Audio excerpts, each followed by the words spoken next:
We continue now to explore me verbs. In particular, we're going to look at some aorist me verbs in different moods and one perfect participle of a me verb.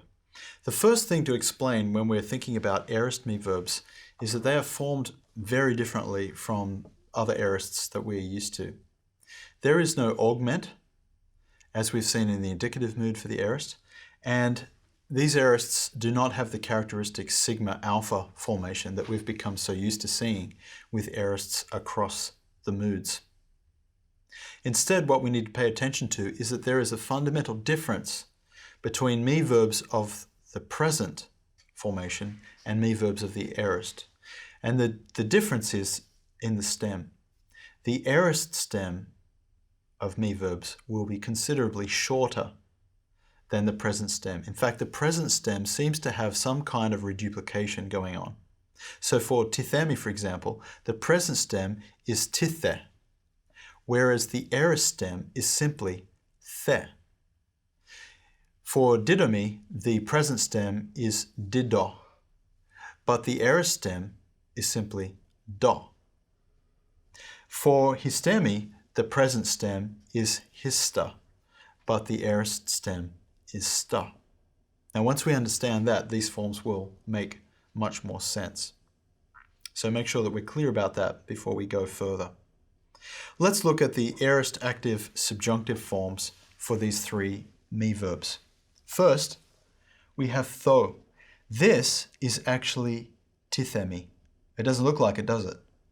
But you have to bear in mind what I've just described in terms of the difference between the present and aorist stems. The aorist stem for tithemi is the. Now that makes a lot more sense when we look at these forms. What we see here with tho is simply the in combination with a standard subjunctive omega ending.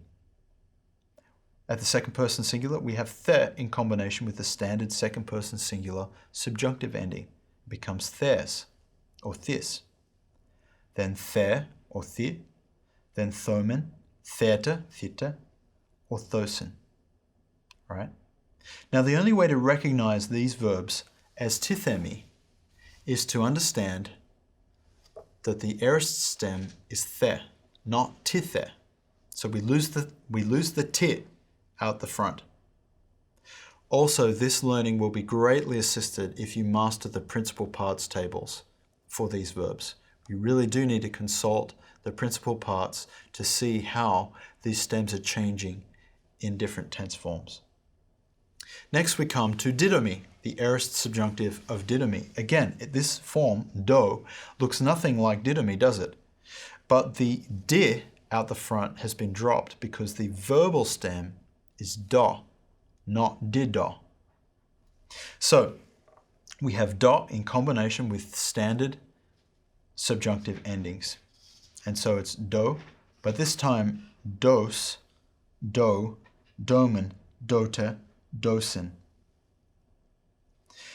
You might think these don't look like subjunctive endings, the dos and the do, but the rules follow the same principle. It's simply the omicron of the do stem in combination with subjunctive endings that are producing this omega formation throughout. Now we come to the third me verb, histemi.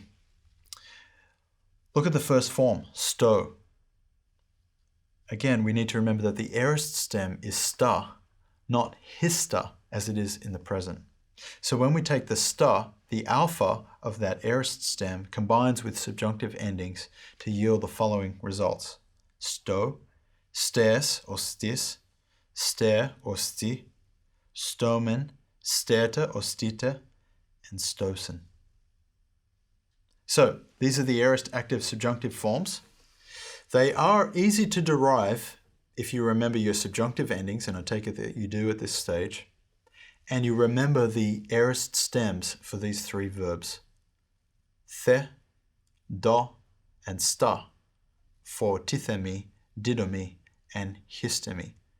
Again, learning the principal parts will be key for mastery of the me verb formation. Now we move to the aorist active imperative and infinitive forms. As we know, there is no first person singular or plural for imperative forms. So we begin with the second person singular, thes, theto, thete, thetosan. And for didomi, dos, doto, dote, dotosan. And for histemi, sterthi, sterto, sterte, stertosan.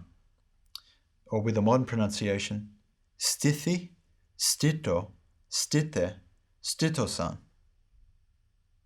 Now, the key to these is again to remember what the aorist stem of each verb is. For tithemi, it's the, so we see that there running through, the. For didomi, it's do, so we see do running through. And for histomi, it's sta, and we don't see the alpha. Instead, we see an eta, which is a little bit unusual for this form. Otherwise, the imperative endings are not too dissimilar from what we've seen before. In fact, 3 out of 4 forms should be easily recognizable. The second person singular will be a little different from forms that we've seen before. Finally, the aorist infinitive looks like this. Thenai or thine, dunai or dune, and sternai or stinne. And they're easy to learn just as standalone infinitive forms. There's one more thing we need to look at when we're exploring these me verbs, and that is the formation of the aorist participle and the perfect participle. Now, what we see here on the screen represents a whole new participle table, which may be overwhelming for the student, but the reality is once you understand the pattern, it's not difficult to replicate that whole table. First, we come to tithemi. The aorist active participle nominative masculine singular form is thes or this. The genitive is thentos. Once you've got that much information, you can work out the rest of the table from there. Thenti, thenta, thentes, thenton, etc. The feminine form is thesa or thissa, and we can work that out following down the table as well. Then, same thing. So we're using the participle endings that we already know in combination with the aorist stem of tithemi. Now when we turn to didomi, remembering that the aorist stem of didomi is do, we have the following forms. The nominative masculine singular form is dus. The genitive form is dontos, and then we can decline further from there, donti, donta, etc. Then we have dusa in the feminine and don in the neuter. Finally, we have histemi. The aorist active participle nominative masculine singular form is stas. The genitive form is stantos. The feminine nominative singular form is stasa, and the neuter nominative singular form is stan. Now, this has left a lot of information lacking, but the point is the rest of these tables can be filled out using knowledge that you already have, knowledge of the participle table. It's simply a matter of recognizing that these forms are actually tithemi, didomi, and histomi. It's important that you can recognize them as such. Otherwise, when you see thes in the text, you will have no idea what that is, and you won't realize that it's actually tithemi, I put or I place. So, one last thing, and that is the perfect active participle for histemi. This is the only one we're going to worry about at this stage in the perfect. In the perfect active participle nominative masculine singular, we have hestos.